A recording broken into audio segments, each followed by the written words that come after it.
అక్కస్ కక్కుతుందా?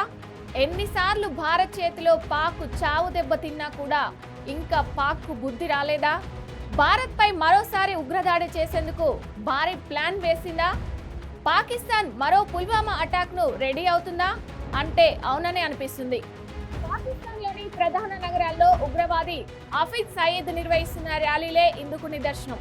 దీనిలో పాకిస్తాన్ ఆర్మీ కూడా పాల్గొనడం మరింత అనుమానాలకు దారితీస్తుంది. ప్రస్తుతం ఈ ప్రపంచంలో యుద్ధం జరుగుతోంది అంటే అందులో ఖచ్చితంగా భారత్ మధ్యవర్తిత్వం వహిస్తోంది. రెండు దేశాల మధ్య శాంతిని నెలకొల్పడమే భారత్ తొలి నినాదం. ఇలా ప్రపంచంలో యుద్ధాలను ఆపే భారత్ ప్రస్తుతం యుద్ధ భూమిలోకి దిగిపోయింది. పాక్ చేస్తున్న వికృత చేష్టలు భారత్ ఇన్నాళ్ళు ఓపికతో సహనంతో భరించింది. కానీ పహల్గాం దాడిలో భారత్ చూస్తూ ఊరుకోదు. పాక్ ఉగ్రదాడి ప్రతీకార చర్యలో పాక్ ను కోలుకోలేని దెబ్బతీసింది. వాస్తవానికి ఎవరు ఎంత చెప్పినా ప్రపంచమంతా వ్యతిరేకిస్తున్న పాకిస్తాన్ మాత్రం బుద్ధి పోనిచ్చుకోవడం లేదు. భారత్ దాడులతో కాళ్ల బేరానికి వచ్చింది కానీ మళ్లీ వెనుక నుంచి గోతులు తవ్వేందుకు మాత్రం సిద్ధమైంది. ఇందుకు నిదర్శనమే పాకిస్తాన్ లో ప్రస్తుతం జరుగుతున్న ర్యాలీలు. ముంబై ఉగ్రవాద దాడుల సూత్రధారి హఫీజ్ సయీద్ నిషేధిత సంస్థ జమాత్ ఉద్ దావా పాకిస్తాన్లోని ప్రాణ నగరాల్లో భారత్ కు వ్యతిరేకంగా ర్యాలీలు నిర్వహిస్తోంది.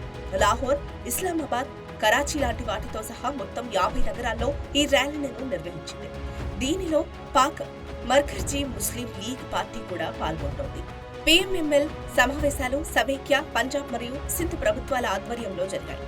పాకిస్తాన్లోని పంజాబ్ ప్రావిన్స్ లో ఎక్కువ ర్యాలీలు జరిగాయి. 2019లో కాశ్మీర్లోని పుల్వామా తరహాలో పాక్ ఉగ్రదాడి చేయనుందా? భారత్ చేపట్టిన ఆపరేషన్ సింధూర్లో లస్కారే తోయిబా కుటుంబం మొత్తం హతమయ్యారు.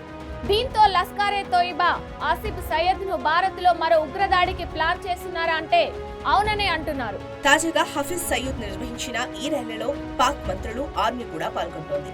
ఈ ర్యాలీలో ఉగ్రవాద నాయకుల ప్రసంగాలు, మంత్రుల మాటలు చూస్తుంటే పాకిస్తాన్ మరో దాడికి ప్లాన్ చేస్తోందని అనుమానం బలపడుతోంది. తాజాగా మే 28న పాకిస్తాన్ లో పంజాబ్ ప్రావిన్స్ లో భారత్ కు వ్యతిరేకంగా ఒక ర్యాలీ జరిగింది. ఇందులో ఆ దేశపు మంత్రులు, లష్కరే తోయిబా ఉగ్రవాదులు కలిసి వేదికను పంచుకున్నారు. పాకిస్తాన్ అణు పరీక్షలకు గుర్తుగా యుఏ తక్బీర్ కార్యక్రమంలో వీరంతా తమ భారత వ్యతిరేకతను వ్యక్తం చేశారు. ఇందులో ఖలిస్తాన్ ఉగ్రవాదులు కూడా పాల్గొంటున్నారు. వీరు భారత్ లో అశాంతిని రెచ్చగొట్టాలని బహిరంగంగానే పిలుపునిచ్చారు. ఉగ్రవాది నాయకుడు హఫీజ్ సయీద్ భారత్ లో మరో దాడికి కుట్ర చేస్తున్నాడని, దానికోసమే ఇప్పుడు పాకిస్తాన్ ఆర్మీకి మద్దతుగా ర్యాలీలు నిర్వహిస్తున్నాడని అంటున్నారు. పాక్ ఆర్మీతో కలిసి భారత సైన్యాన్ని దెబ్బకొట్టేలా పుల్వామా మాదిరి అటాక్ కు ప్లాన్ చేస్తున్నట్లు తెలుస్తోంది. పాకిస్తాన్ ఆర్మీ మంత్రులు కూడా హఫీజ్ సయీద్ ర్యాలీలకు అటెండ్ అవ్వడం, అక్కడ భారత్ కు వ్యతిరేకంగా మాట్లాడడం చూస్తుంటే మరో దాడి పక్కా అని తెలుస్తోంది. పుల్వామా తరహాలో ఈ దాడి ఉండొచ్చునని అంటున్నారు. అప్పుడు కూడా పాక్ ఆర్మీ సహకారంతోనే ఉగ్రవాదులు భారత సైన్యంపై దాడి చేశారు. ఇప్పుడు కూడా అలాంటిదే ప్లాన్ చేసి ఉండొచ్చునని అనుమానాలు వ్యక్తమవుతున్నాయి.